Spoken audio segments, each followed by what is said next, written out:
Before I begin, I have to admit to some bias. And that bias is that Demon Slayer...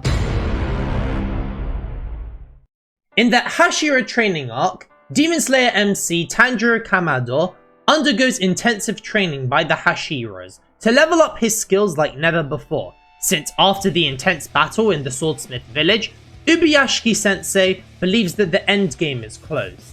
If I had to describe Demon Slayer the Hashira training arc in one word, it is doomed.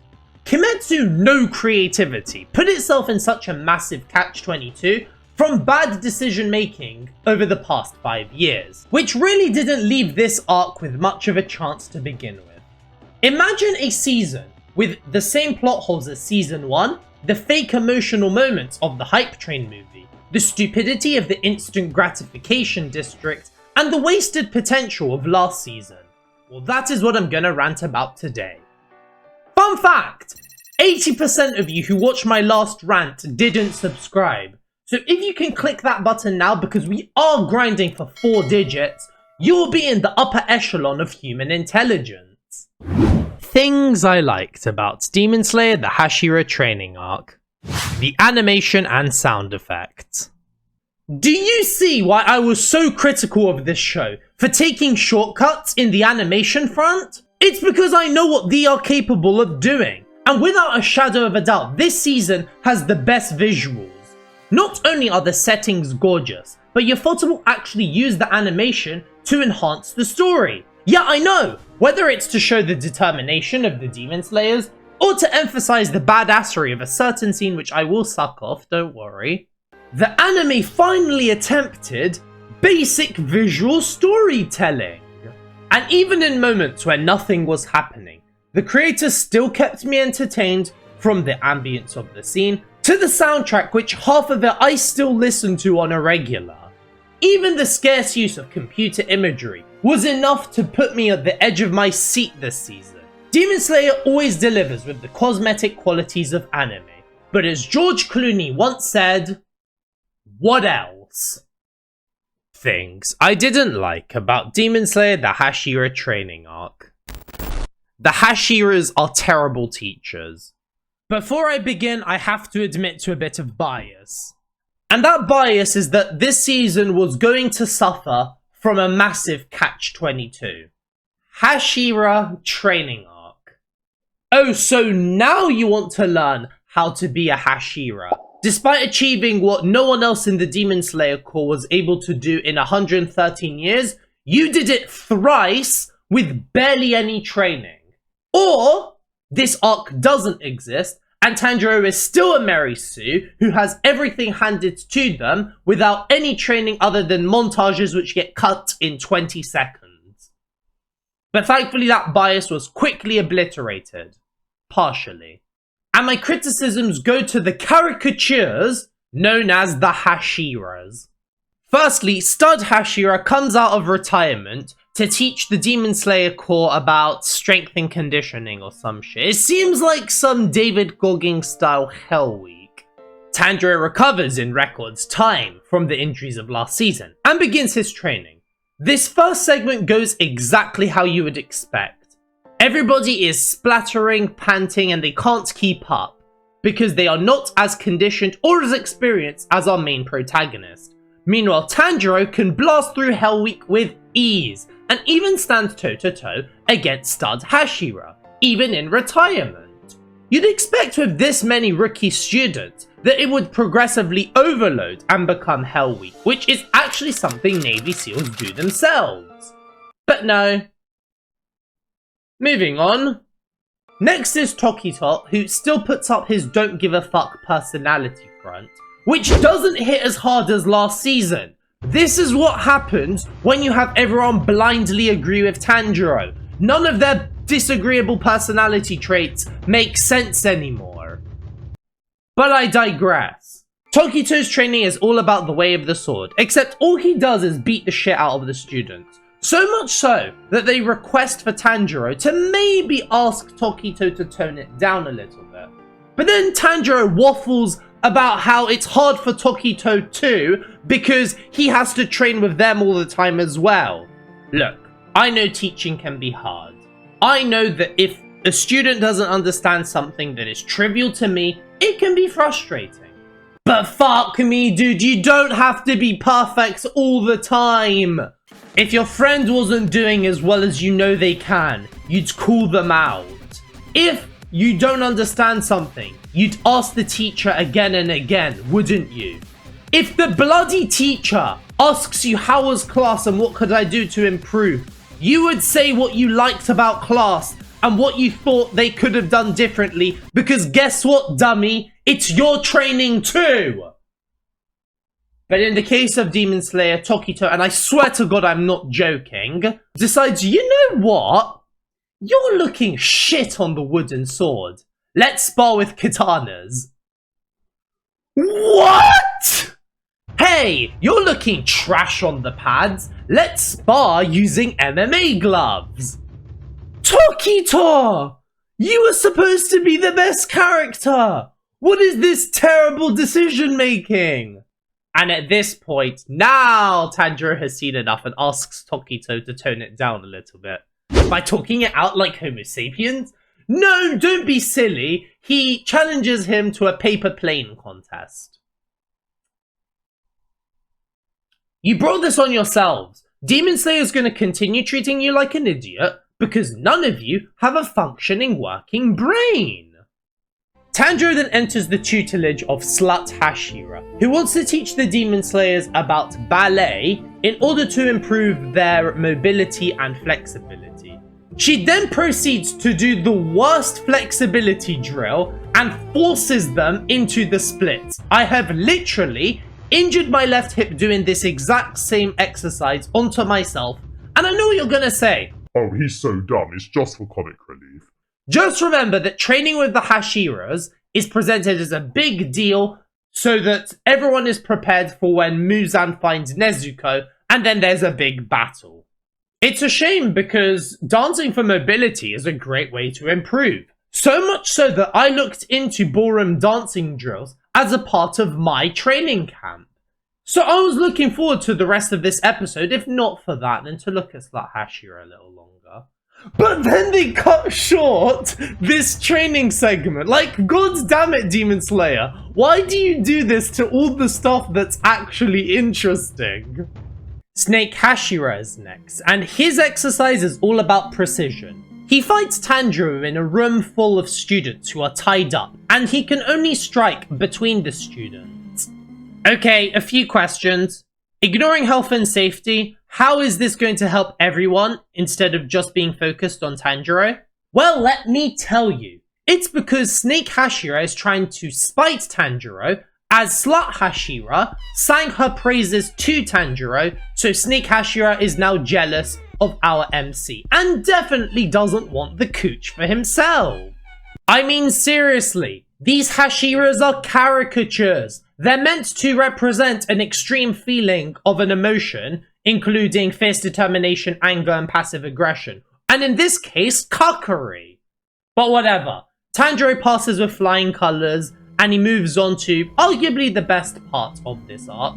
But before that, Genya's brother's a prick. I don't know what more needs to be said here. He likes red bean mochi, whoopee-doo.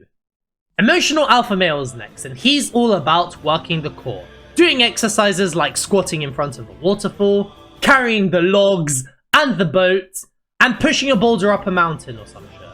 Now before I continue, it's important to note that not only Tanjiro is present, but Zenitsu and Inosuke... Inosuke are also there.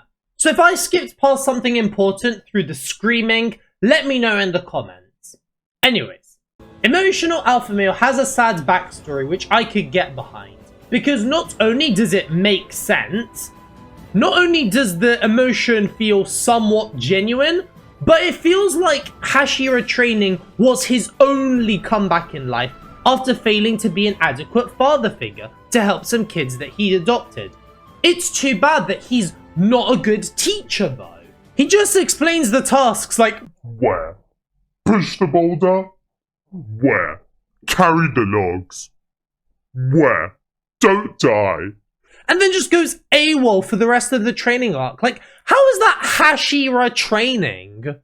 So to summarize, the Hashira methods of training are A, logically and morally questionable, B, Tanjiro gets it straight away and no one else, and C, any adversity Tanjiro faces is pretend. No matter the struggle, he's gonna get it by the end of the episode, and with the terrible pacing of this show, it feels like hardly any time has passed since the start of the episode and the end of the training segment. So my montage argument from before still stands nice and firm. But that's okay because Demon Slayer chooses to rectify these problems with the greatest storytelling tool of all time. Tell, not show.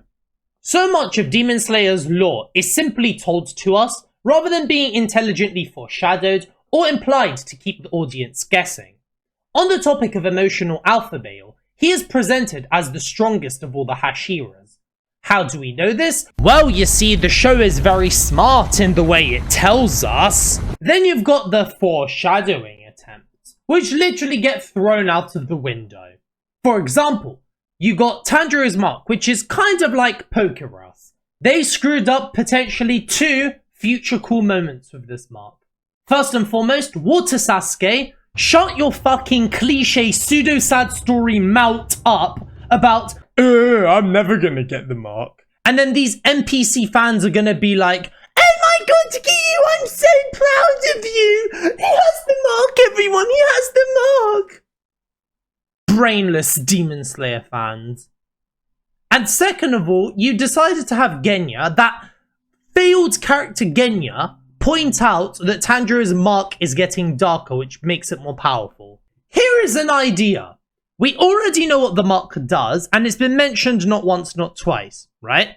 Why don't we have that as an Easter egg, so that in the lead up to when Tanjiro has a cool moment with the mark, someone with a keen eye can look back on that and be like, hey, did you know in training the mark was getting darker and darker and darker? So that you can look at that and be like, oh my god, the attention to detail. All good?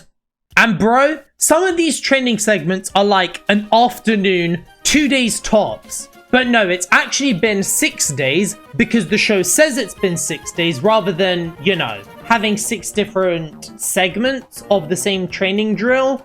Look, I understand that exposition is sometimes necessary, and I also understand that pacing is not the easiest thing to do. But come on, mate, you have to show me something. And for crying out loud, don't you dare do a disgusting trope where you force an emotional moment. Oh, that reminds me, we haven't played Spot the Cliche yet. Let's play Spot the Cliche, Tell Not Show, Emotional Moments.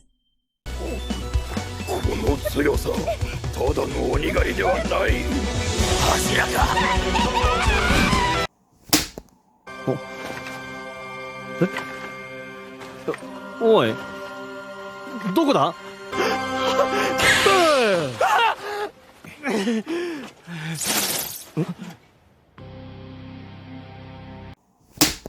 君が死ねばすべての鬼が滅ぶんだろう空気が揺らいだね And undisputedly, the worst part of telling not showing is when they tease a cool character interaction and or add stuff to the lore that is somewhat interesting and has potential, and then they end the fucking episode. So for example, the first episode, at the end, we're teased that Butterfly Waifu is going to collab with the Demon Healer from Season 1.